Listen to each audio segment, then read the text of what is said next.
वजह से पार्ट्स कमजोर हो गए हैं। उसमें इंजन में भी प्रॉब्लम आ सकती है। मास्टर सिलेंडर तो जाने ही है, ये नहीं है तो गाड़ी ना ले। किस्त में भी इसमें किस्त बहुत महंगी आएगी 15। अगर आपकी गाड़ी बहुत अच्छी चलती है हर सीजन में, हाँ। तो क्या कमाई मंथली ये निकाल के दे सकती है? BS4 मॉडल अच्छा था उसका।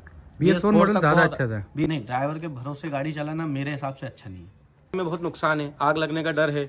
अरे हाँ, ऐसा होता है क्या? बिल्कुल होता है। हाँ। तो उसमें एवरेज देना ही नहीं है जी। Hello guys, welcome to my channel Faiz drive. Guys, हमारे सामने बोलेरो खड़ी है, BS6 मॉडल है। सबसे पहले बता दूं, M2DI 4 सिलेंडर 2.5 लीटर 2523 सीसी का इंजन आता है। 65 पॉइंट कुछ BHP की मैक्सिमम पावर देता है और 195 Nm का टॉर्क जनरेट करके देता है। हालांकि लेटेस्ट है BS6 से। इसके पहले मैंने ओल्ड बोलेरो का ऑनरशिप रिव्यू करा था। हमारे साथ शुभम भाई हैं, उनसे पूछते हैं कि कैसा क्या मामला उनके साथ रह रहा है। और ये डीजल वर्जन है, उन्होंने CNG परचेस नहीं करा या शायद उस टाइम CNG आता नहीं था। जो भी चीज़ है क्लियरली उनसे अपन पूछते हैं कि अभी तक उनका एक्सपीरियंस इसको लेके कैसा रहा है, क्या कमाई क्या है, क्या फ़ायदा है, क्या नुकसान है, पूरी चीज़ें अपन उनसे जानते हैं। तो आइए शुभम भाई। शुभम भाई, सबसे पहले बहुत बहुत स्वागत है आपका चैनल पे। जी। आइए शुभम भाई, ये बताइए, जैसे कि आपने हमें बताया इसको 2 साल हो गए हैं, है ना? हाँ। 2 साल से आप यूज़ कर रहे हैं। हाँ। उस टाइम CNG आता था क्या ये? CNG उस टाइम नहीं आता था। हाँ। पर बाकी CNG लेना नुकसानदायक है। अच्छा, मतलब अगर आता तो भी आप CNG नहीं लेते? नहीं लेते, क्योंकि नुकसानदायक है। लोडिंग गाड़ी में CNG लेना नुकसानदायक है। उसका कारण ये है कि लोडिंग आप फुल लोड भर के चलते हैं। हाँ हर गाड़ियों में, जी। इससे मतलब नहीं, सभी गाड़ियों में। जी जी तो उसमें गर्म होते हैं टायर, जी। पहली बात। हाँ। गर्मी के टाइम में बहुत नुकसान है, आग लगने का डर है। अरे हाँ, ऐसा होता है क्या? बिल्कुल होता है। और टायर ज्यादा गर्म होते टायर हैं? ज्यादा गर्म होते हैं क्योंकि लोड पे चलते हैं टायर। हाँ। इधर रोड गर्म है, उधर लोड गर्म है, दोनों चीजें होती है ना। जैसे डीजल आता तो उसमें टॉर्क अच्छी आती, पावर भी आपको अच्छी मिलती होगी। हाँ। तो उसमें आप लोड भी ज्यादा रख सकते हाँ, हो। लोड भी ज्यादा रख सकते हैं। और CNG में यह है, CNG में आप लोड उतना नहीं भर सकते जितना डीजल में भर सकते हैं आप। वैसे CNG इतना लोड भी नहीं लेती। हाँ, लोड कंपनी बोलती है शुभम भाई कि 17 का माइलेज इसमें मिलता है। तो आपको कितना माइलेज मिला? 12 से ज्यादा एवरेज देती नहीं है। अच्छा, बिल्कुल। लेकिन CNG पे तो आपको ज्यादा माइलेज मिल जाता होगा ना? CNG पे ज्यादा माइलेज मिल जाता है, पर ये लोडिंग गाड़ी है ना, लोडिंग गाड़ी पे नहीं मिलेगा ज्यादा माइलेज। क्योंकि लोडिंग गाड़ी में आप क्या, CNG देती गाड़ियाँ 1 टन पास देती है कंपनी। 1 टन पास 1 टन मतलब 10 कुंटल। हाँ और अपन भर के चलते हैं 30 कुंटल इसमें फुल लोड। हाँ तो उसमें एवरेज देना ही नहीं है। जी। एवरेज वैसे ही 12 का भी नहीं, अगर आप 3 टन आप भर के चलेंगे तो उसमें ज्यादा से ज्यादा 10 या 11 का एवरेज निकालती है गाड़ी। अच्छा, हाँ, खाली गाड़ी निकालती है 12 का एवरेज। तो शुभम भाई, आप इसको लोकल में यूज करते हैं या आउट ऑफ स्टेट भी जाते हैं? नहीं, सब दूर जाते हैं। अब जैसे कि आपने बताया 1 टन का कंपनी देती है, जैसे कि 10 क्विंटल, हाँ। है ना? अब आप 30 क्विंटल भरते हैं, आउट ऑफ स्टेट भी जाते हैं। हाँ। तो जैसे परमिशन, परमिट वगैरह कुछ एक्स्ट्रा आपको लग जाता होगा ना, या फिर कुछ डिफिकल्टी फेस करना पड़ती होगी? नहीं, कुछ भी डिफिकल्टी फेस नहीं करना पड़ती, क्योंकि इसमें बॉडी में अंदर ही आ जाता है माल, बॉडी के बाहर निकलता नहीं है। अच्छा, मतलब ऐसा भी होता है कि अपन अगर 30 टन भर रहे हैं और बॉडी के अंदर ही अंदर है तो कोई चालान नहीं है? हाँ, नहीं, कोई चालान नहीं है, उसका कोई चालान नहीं रहता। और जो लोग बॉडी से ऊपर निकाल निकाल के भरते हैं उनका? नहीं, उसका तो रहता है ना, उसका ओवरलोड लगेगा, आपका टोल पे ओवरलोड लगेगा उस पर।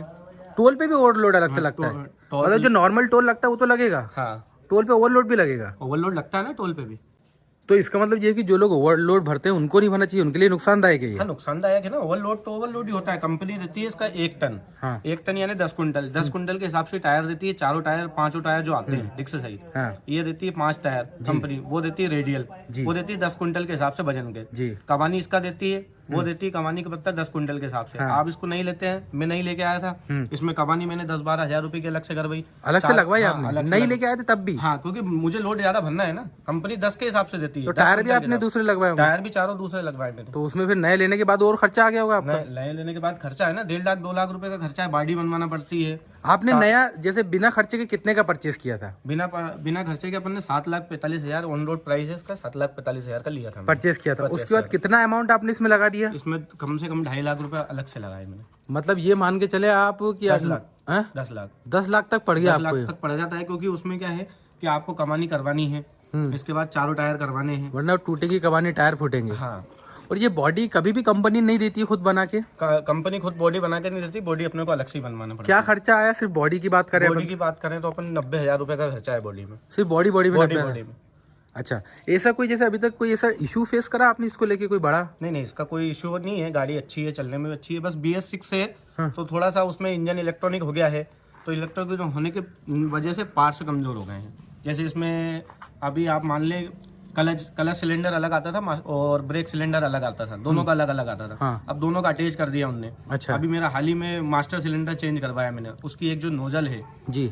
उसमें एयर आ गई थी, तो वो एयर आने की वजह से वो खराब हो गया, ब्रेक फेल हो गए थे। अच्छा, तो इसमें कलच सिलेंडर और ब्रेक सिलेंडर दोनों साथ में है, उसकी वजह से थोड़ी प्रॉब्लम फेस करना पड़ रही है। तो उसमें कितना खर्चा आ गया था आपको? उसमें 3600 रुपये का खर्चा था मेरा। मास्टर सिलेंडर 3600 का आया, बाकी कंपनी का फिटिंग वगैरह करके 4500 रुपये का खर्चा था पूरा। तो मतलब जो पहले ज्यादा टेक्निकल नहीं आती थी वो ज्यादा बेटर थी? पहले अच्छा था, पहले सादा टर्बो DI इंजन था। हाँ। तो उसमें अच्छा था इंजन। बाकी अभी क्या नया मॉडल है, नई फैसिलिटी डाल दी उसमें, तो थोड़ा सा कहीं ना कहीं इंजन भी कमजोर हुआ उसका। अच्छा। अगर जैसे मेंटेनेंस की इसकी बात करें तो एक अंदाजन कितने किलोमीटर पे इसकी सर्विस होती है, क्या खर्चा लग जाता है? इसकी बिल्कुल फिक्स सर्विस होती है 10,000 किलोमीटर पे। अच्छा। हाँ, 10,000 पर 10,000 किलोमीटर पे आपको इसकी सर्विस करवानी है। अच्छा। हाँ, 10,000 किलोमीटर। क्या खर्चा आ जाता है 10,000 पे? 10,000 पे किलोमीटर पे आप मान लीजिए इसको 5,500-6,000 रुपये खर्चा। आप बाहर से कराते हैं या फिर कंपनी से कराते नहीं, हैं? पहले कंपनी की फ्री सर्विस थी तो कंपनी से करवाई, अब बाहर से करवाता हूँ। कितने वैसे ये तो क्या ज्यादा किलोमीटर रनिंग रहती है इनकी, तो कितनी चला दी आपने अभी तक वैसे से? अभी इसको लगभग मैंने चला दी 1 लाख। 1 लाख 2 साल में 1 लाख हो गई है? हाँ। तो 1 लाख पे तो बहुत कुछ चेंज हो गया होगा इसमें, टायर वायर या बहुत सी चीजें? नहीं, टायर तो अभी चेंज किए ना। रेडियल टायर जो कंपनी देती है वो भी बहुत अच्छे टायर है, ऐसा अच्छा। नहीं है कि बेकार है, वो भी चलते हैं। अभी भी मेरे पास एक रखा है एक्सपेयर में, वो भी अच्छे टायर है। अब जैसे इसको अपन कंटिन्यू चलाते जाते हैं तो फिर भी एक जनरली जो टायर है कब चेंज करा लेना चाहिए, कितने किलोमीटर पे चेंज करा लेना चाहिए? टायर चेंज करवाने का तो टायर खुद ही बोल देते हैं। जैसे अब मान लीजिए मेरे टायर फूट गए थे, तो मैंने चेंज करवा लिया, या उतर जाते हैं। नहीं, जैसे अगर फूटे नहीं, अगर तो कितना चलते हैं टायर? अगर उसका ध्यान रखें आप तो लगभग 40,000-50,000 किलोमीटर तक टायर आपको सर्विस दे देते हैं। चलो मैं नहीं लेके आए, उसके बाद से आप 50,000 किलोमीटर रनिंग तक टायर आपको साथ दे देंगे। अगर जनरली अगर उसका आप ध्यान रखते हैं अच्छी तरीके से, अलाइनमेंट वगैरह का ध्यान रखते हैं तो दे देते हैं। अब जैसे ये आप चला रहे थे, इसके पहले कोई और गाड़ी आप चलाते इसके थे? पहले मेरे पास महिंद्रा जीतो थी। अच्छा, तो उसको सेल करके आपने परचेस उसको सेल करके परचेस करी। उस गाड़ी में इंजन बनने की बहुत प्रॉब्लम थी, इंजन का पार्ट्स बहुत लोकल थे उसमें, इंजन बनने की आज भी प्रॉब्लम है उसमें। हाँ। मैंने उसको इस चक्कर में, उसका पहली बार इंजन खराब हुआ था, मैंने जब ही बेच दी थी उसको। मेरे को पसंद ही बोलेरो गाड़ी थी, बोलेरो गाड़ी से अच्छी गाड़ी है नहीं। अच्छा, अगर बेसिकली जैसे अपन कंपेयर करें, एक जैसे महिंद्रा जीतो तो खैर थोड़ी छोटी आती है, हाँ। ये इससे अच्छी खासी बड़ी हो जाती है, वेट वगैरह भी अच्छा उठा लेती है। वेट भी अच्छा। तो बेसिकली अपन ऐसे नॉर्मल कंपेयर करें तो वो उस टाइप की गाड़ियाँ अपने को ज्यादा कमा के दे देती है, इस टाइप की गाड़ियाँ ज्यादा कमाई करके देती ये ज्यादा कमा के देती है ना आपको, क्योंकि वजन जाकर ज्यादा लेके चलती है। ये लॉन्ग ड्राइव पे बहुत अच्छी गाड़ी है। अच्छा। लॉन्ग रूट पे बहुत अच्छी गाड़ी है, इसको वजन लेके आप चलेंगे लॉन्ग रूट पे बहुत अच्छी गाड़ी है। लंबी जाती है, लंबा भाड़ा कमाती है, अच्छा पैसा कमा के देती है। वो लोकल के काम की रहती है, वो इतना लंबा ले जा नहीं सकते आप। 150 किलोमीटर 200 किलोमीटर ले जा सकते हैं जी। इसको, 1,000 किलोमीटर ले जा सकते हैं आप कितना लंबा लेके गए एक रन में इसको? मैं इसको ज्यादा 1,000 किलोमीटर तक लेके गया हूँ। 1,000 किलोमीटर तक? एक अंदाजन आप आइडिया दे सकते हैं? जैसे बहुत सारे लोग वीडियो देख रहे हैं तो उनको कंफ्यूजन रहता है यार हम ले या नहीं लें, या फिर कैसे उसको चलाएं, किस तरीके से उसको मैनेज करें। जैसे आपने भी कुछ सोच समझ के ली होगी, या फिर उस बैकग्राउंड से आप तो आपने खरीदा होगा, तो कैसा सॉरी आइडिया दे सकते हैं आप? नहीं, इसको मैक्सी ट्रक गाड़ी अगर किसी को भी खरीदनी है, पैसेंजर में खरीदनी है, अगर कमाने के लिए खरीदनी है, कमर्शियल अगर कमाने के लिए खरीदनी है, तो बोलेरो से अच्छी गाड़ी नहीं है। बोलेरो का क्या है, मेंटेनेंस, आप एवरेज और उसका सब कुछ XYZ बहुत अच्छा है मेरे हिसाब से। क्योंकि मैं तो पहले भी जब गाड़ी चलाना सीखा उससे ही सीखा था। हाँ। तो मुझे बहुत पसंद है वो गाड़ी, क्योंकि मैंने उसको पहले से ओवरऑल मेरे को मालूम था उसके बारे में सब कुछ। अच्छा। और अभी भी लिया है, बोलेरो लिया मैक्सी ट्रक, ये भी बहुत अच्छी गाड़ी है। अगर किसी को ज़्यादा वजन के लिए चाहिए तो 1.3 बोलेरो की एक आती है इससे बड़ी वाली। अच्छा। वो बहुत और शानदार गाड़ी है। फर्क दोनों में कुछ नहीं है, इसमें नीचे कमानी आती है, उसमें ऊपर कमानी आती है। अच्छा। और कुछ फर्क नहीं है। थोड़ा सा इंजन भी आपको बड़ा मिल जाएगा उसमें। उसमें मिल जाएगा 2600 सीसी का, इसका 2553 सीसी। हाँ, 101 सीसी का डिफरेंस आ जाएगा। 101 सीसी का डिफरेंस है, बस कमानी ऊपर है उसमें। इसमें कमानी नीचे है, उसमें ऊपर है। जैसे कि इसमें आगे की तरफ आते हैं डिस्क और पीछे मिलते हैं ड्रम ब्रेक, हाँ, है ना? तो बढ़िया परफॉर्म करती है ब्रेकिंग? बढ़िया परफॉर्म, हाँ? बिल्कुल। ब्रेक बहुत शानदार, दोनों साथ में आते हैं ब्रेक। कंपनी क्लेम्ड करती है शुभम भाई 115 की इसकी टॉप स्पीड। हाँ। तो अंदाजन आपके हिसाब से टॉप स्पीड क्या और आप कहाँ तक ले गए? नहीं, 85 तक इसकी स्पीड जाती है, इससे ज्यादा जाती नहीं है। 85 से ज्यादा जाती ही नहीं, खाली में भी अगर गाड़ी खाली है? हाँ, गाड़ी खाली है तो भी 85 जाएगी, भरे में भी 85 बिल्कुल। स्पीड लिमिटर तो नहीं लगवा रखा आपने? नहीं, कुछ भी नहीं लगवा रखा। अगर इससे ज्यादा स्पीड में अगर चलाएंगे तो गाड़ी एवरेज नहीं देगी, आपको कमाई भी नहीं देगी गाड़ी, मेंटेनेंस भी ज्यादा निकालेगी, क्योंकि ये लोड पे चलने वाली गाड़ियां हैं। अच्छा। ये पूरा लोड पे चलती गाड़ी, इसमें वजन रखा के चलता है। अच्छा। तो इसमें इतनी स्पीड मेरे हिसाब से अच्छी नहीं है। अच्छा। वो 85 जो स्पीड है वो बिल्कुल सही स्पीड है। अच्छा, जैसे पुरानी जो बोलेरो होती थी, पिकअप वगैरह आती थी, स्टीयरिंग बहुत टाइट आते थे या फिर टाइट हो जाते थे, बहुत प्रॉब्लम आती थी, तो इसका आप क्या कहना चाहेंगे? नहीं, अभी जो कंपनी ने पावर स्टीयरिंग दिए हैं, हाँ। पहले पावर स्टीयरिंग नहीं, DI टर्बो था, तो सादा इंजन ही था और बहुत टाइट टाइट काटना पड़ता था उसको। बहुत टाइट काटना पड़ता था, उससे बहुत परेशानी थी। आजकल कंपनी ने पावर स्टीयरिंग दिया है, पावर स्टीयरिंग देने से बहुत फायदा है। अच्छा। हाँ, स्टीयरिंग में भी कोई प्रॉब्लम नहीं आती। एक ऑयल है स्टीयरिंग ऑयल, उसका आप ध्यान रखें बराबर तरीके से, तो बिल्कुल स्टीयरिंग में कोई प्रॉब्लम नहीं आएगी। मैं अभी इतने 2 साल से वर्क कर रहा हूँ, चला रहा हूँ, मुझे आज तक प्रॉब्लम नहीं आई। सिर्फ उसका स्टीयरिंग ऑयल है, उस पर आप ध्यान देंगे तो गाड़ी में कोई प्रॉब्लम नहीं, ओवरऑल कोई प्रॉब्लम नहीं। शुभम भाई, एक जनरल आइडिया अगर आप देना चाहें, जैसे लोग बहुत से पूछते हैं यार मुझसे कमेंट में कि भाई कितना कमा लेते हैं, कैसे कमा लेते हैं, क्या क्राइटेरिया होता है, तो उसका एक जनरल आइडिया दे सकते हैं पब्लिक को? जैसे फॉर सपोज आप ले रहे हैं तो किस कंडीशन में आपको लेना चाहिए नहीं लेना चाहिए, आपकी क्या लाइनें होना चाहिए, किस तरीके से आप इसमें काम कर सकते हैं? पहले तो इसका नॉलेज होना चाहिए गाड़ी का, हाँ, चलाने का। हाँ। सबसे अच्छी चीज है। हाँ। उसका अंदर का आपको एक्सपेयर पार्ट्स का मालूम है, गाड़ी का नॉलेज होना चाहिए जी। गाड़ी अगर कहीं भी कुछ हो जाता है, सपोज जैसे अब मेरे टायर में पहले एयर आ रही थी, मास्टर सिलेंडर खराब होने के बाद मुझे आइडिया था तो मैंने एयर निकाल के गाड़ी चला ली। बाकी जैसे कई लोगों ने हैं, अगर उनको एयर निकालना नहीं आती, उनने गाड़ी थोड़ी बहुत रनिंग चला दी लोड पे, तो उसमें इंजन में भी प्रॉब्लम आ सकती है। मास्टर सिलेंडर तो जाने ही है, ये बिल्कुल फाइनल है जी। तो आदमी को पहले उसको आना चाहिए। एक तो ये पहली चीज तो ये हो गई कि ओवरऑल गाड़ी के बारे में आपको जानकारी होना चाहिए। दूसरा, फिर उसको चलाए कैसे? वो चलाए कैसे? अब ये लाइन है, बहुत सारी लाइन रहती है इसमें। अब ये 3 टन वजन लेके चलती है, सबसे अच्छी बात ये है।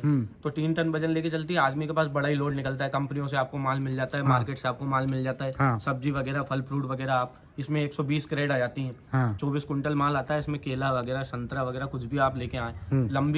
लंबे रूट पे चलने के लिए बहुत अच्छी गाड़ी है। टाइम कवर जल्दी कर देती है, माल ज्यादा लेके आती है, तो उसमें कमाई भी अच्छी। आपने सिर्फ फाइनेंस कराया था, कैश लिया था आपने? मैंने फाइनेंस करवाया था। क्या फाइनेंस लगा था आपका, क्या किस्त लगी थी? नहीं, मेरे 15,620 की किस्त है 5 साल की, और 80,000 रुपए डाउन पेमेंट। आराम से किस्त निकल जाती है? आराम से निकल जाती है, किस्त चलती है आराम से। अब जैसे कि किसी की लाइनें अच्छी हों तो ही मतलब उसे लेना चाहिए, वरना किस्त विस्त भी कैसे निकालेगा? अगर लाइन की भी बहुत प्रॉब्लम रहती है। अगर आपके पास लाइन है तो मैं बिल्कुल यही कहूंगा कि अगर आपके पास लाइन है तो गाड़ी लें, लाइन नहीं है तो गाड़ी ना लें। किस्त में भी इसमें किस्त बहुत महंगी आएगी, 15,620 प्लस इसकी सर्विस भी फिर अब आपको करवानी है। अब 15,000 किस्त निकालने के लिए महीने में कितनी उसकी बुकिंग्स और कितना उसको क्या लेना होगा मिनिमम से मिनिमम क्या है? लॉन्ग रूट का अगर भाड़ा लेते हैं 500 किलोमीटर से ऊपर, 20 रुपए किलोमीटर के हिसाब से ये गाड़ी चलती है। 10 रुपए किलोमीटर का खर्चा रहता है, 10 रुपए किलोमीटर क्लियर बच जाते हैं। अब एक जनरल आइडिया आप दे सकते हैं? आप जैसे आपने बताया था 1,000 किलोमीटर आप लेके गए थे, हैं? तो क्या लेके गए थे, क्या आपको खर्चा पड़ा था, सब काट पीट के क्या आपको इनकम हो गई? मैं कंपनी का लेके गया था, 1,000 किलोमीटर लेके गया था, 10,000 मेरा भाड़ा था उसमें, 20,000 का। 1,000 किलोमीटर लेके गए थे? 20,000 का भाड़ा था मेरा, जिसमें मेरा ओवरऑल 13-14 हजार रुपए का खर्चा था। 13,000 रुपए का 7,000 रुपए मुझे बच गए थे।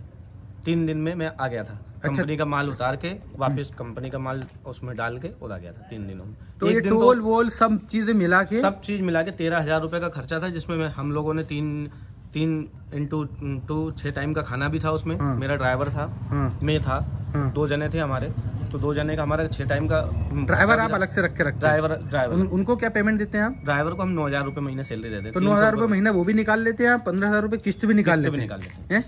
तो मतलब ठीक ठाक कमाई करके दे। एक अंदाजा अगर देखा जाए मैक्सिमम से मैक्सिमम, अगर आपकी गाड़ी बहुत अच्छी चलती है हर सीजन में, तो क्या कमाई मंथली ये निकाल के दे सकती है? 30,000 रुपए महीने सूखे छोड़ देती है।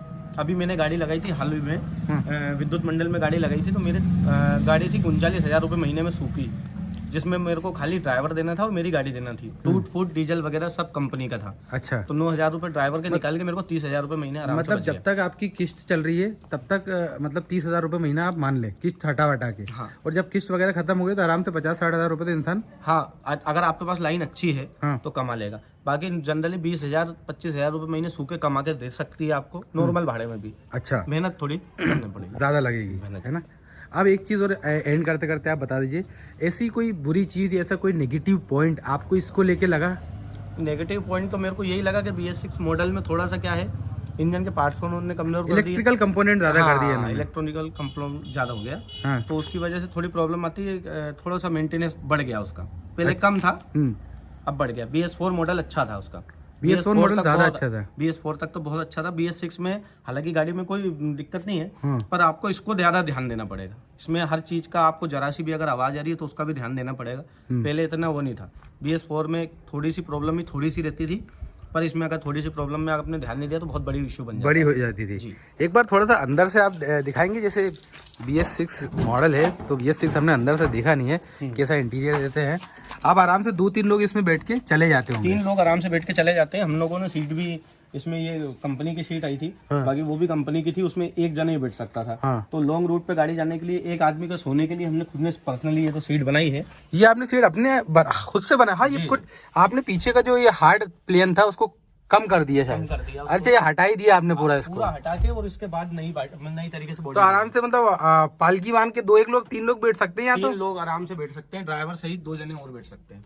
पहले 2 जने ही बैठते थे, हाँ। अब 3 जने बैठ सकते हैं और सो भी सकते हैं आदमी अच्छे से। अच्छा, हाँ। एक आखिरी सवाल और बता दीजिए, जैसे नॉर्मल अपन गाड़ियाँ चलाते हैं, कार वगैरह ये, और ये बोलेरो पिकअप चलाना, दोनों में फर्क होता है क्या? नहीं, फर्क है इसमें और उसमें बहुत फर्क है। एक्सपीरियंस होना चाहिए इसको चलाने, इसका एक्सपीरियंस होना चाहिए, क्योंकि ये वजन पे चलती है तो इसमें ब्रेक भी कम ही आते हैं। हाँ। एकदम इतनी जल्दी कंट्रोल नहीं होती है। हाँ। और इसमें पावर डिस्क वगैरह तो आते नहीं है। हाँ। ड्रम वगैरह बताया मैंने आपको, पीछे ड्रम आते हैं, पीछे ड्रम आगे डिस्क आते हैं। इसकी वजह से, और कार में इतना वजन भी नहीं रहता कार वगैरह में, तो जल्दी कंट्रोल हो जाती है। इसमें वजन फुल लोड तो इसको पहले अच्छे से सीखना भी चाहिए आपको, है ना, क्योंकि आपको लोड को घाटी पे भी चढ़ाना है, नीचे भी उतारना, सारी कंडीशन में आपको सेक्शन वगैरह, आपको रोड कहीं भी, आपको तो कार से ऐसा है कि आपको हाईवे पे जाना है। हाँ। इससे ऐसा है कि आपको जहाँ का भी भाड़ा मिला है, जहाँ की भी बुकिंग मिली है, आपको वहीं जाना है, तो वहाँ की बुकिंग आप कह नहीं सकते। हो सकता है कच्चा मिल जाएगा आपको या घाट वगैरह मिल जाएंगे, ये सारी चीजें हैं। तो इसका भी आपको बहुत विशेष जानना पड़ेगा। गाड़ी आपको चलाना पहले से आती हो, हाँ। आप बोलेरो ये लें या कोई सी भी लोडिंग लें, उस लोडिंग पे आप पहले गए हो, आपको एक्सपीरियंस हो, तो फिर आपको गाड़ी चलाने में बहुत अच्छा रहेगा, आसानी रहेगी। अच्छा, एक लास्ट सवाल बोल के बहुत से सवाल हो गए, लेकिन ये अपना आखिरी सवाल है जी। जैसे आप क्या साथ में जाते हैं ड्राइवर के, है ना, बहुत से लोग क्या करते हैं, ड्राइवर इन सब के भरोसे गाड़ी चलाते हैं, तो वो क्या सही रहता है? नहीं, ड्राइवर के भरोसे गाड़ी चलाना मेरे हिसाब से अच्छा नहीं है। अच्छा, मतलब आपको पूरा ध्यान देना चाहिए, साथ में जाना चाहिए। उसमें क्या है कि एक तो आप जो भाड़ा लेके जा रहे हैं उसका एक्चुअल आपको पता चलेगा। हाँ। इसमें ऐसा रहता है कि आप इधर से माल लेके गए, उधर से माल आपने खाली कर दिया। हाँ। अब उधर से गाड़ी आपकी खाली आती है, तो ड्राइवर क्या इतना ध्यान नहीं देते उधर से लोड लाने का। हाँ। अपन उसको लोड पे, आजकल तो ऑनलाइन एप्स वगैरह भी हो गए, हाँ। बुकिंग एप्स, उससे भी लोड मिल जाता है, तो उधर से भी आपको लोड मिल जाता है। कभी कभी ड्राइवर ऐसा रहता है कि उधर से लोड लेके आ जाता है और अपने को पता ही नहीं है कि ड्राइवर उधर से भी बुकिंग लेके आ गया, वो पैसे सूखे बचा लेता है। ईमानदार इंसान भी होना चाहिए। ईमानदार, जैसे मेरे पास ड्राइवर है, मेरा खुद का बचपन का दोस्त है भगवान सिंह, वो बहुत ईमानदार आदमी है। मैं कभी उसके साथ जाता नहीं हूँ, सिर्फ घूमने फिरने के हिसाब से चल जाता हूँ। हाँ। उसको भी नॉलेज बहुत अच्छा है, मेरे से भी, दोनों को हमें अच्छा नॉलेज है। पहले से 10 साल से दोनों ड्राइवर ही कर रहे हैं, तो कोई दिक्कत नहीं है। तो इसलिए से ड्राइवर का भरोसा, वैसे भरोसेमंद ड्राइवर होना चाहिए। भरोसेमंद ड्राइवर अगर आपका है, हाँ। तो गाड़ी आप हमेशा सुरक्षित रहेंगे। अच्छा, चलिए शुभम भाई, बहुत बहुत धन्यवाद आपका, बहुत अच्छी जानकारी आपने दी। और जब आपने इतनी अच्छी जानकारी दी है तो एक बार कभी आप कहीं जाएंगे तो मैं आपके साथ चलूंगा भी, तो जब आप हमें सिखाना भी थोड़ा सा कि इसको कैसे क्या चलाया जाता है, लोड पे है, तो वो उस टाइम अपन सीखेंगे जब भी आप जाएंगे। तो फिर से आपका बहुत बहुत धन्यवाद इतनी अच्छी जानकारी देने के लिए। तो गाइस, होप करता हूँ वीडियो आपको पसंद आया होगा। हमारे शुभम भाई ने बहुत अच्छी जानकारी हमें निकाल के दी है। तो कोई डाउट हो तो आप कमेंट सेक्शन में कमेंट करके पूछ सकते हैं। तो होप करता हूँ आपको वीडियो पसंद आया होगा। वीडियो पसंद आया तो वीडियो को लाइक करिएगा, चैनल को सब्सक्राइब ज़रूर करिएगा, ताकि ऐसी अमेजिंग कार के, बाइक के, कॉमर्शियल व्हीकल के ऑनरशिप रिव्यूज़ ऐसे रेगुलरली देखने को आपको मिलते रहें। Thank you so much guys for watching the video.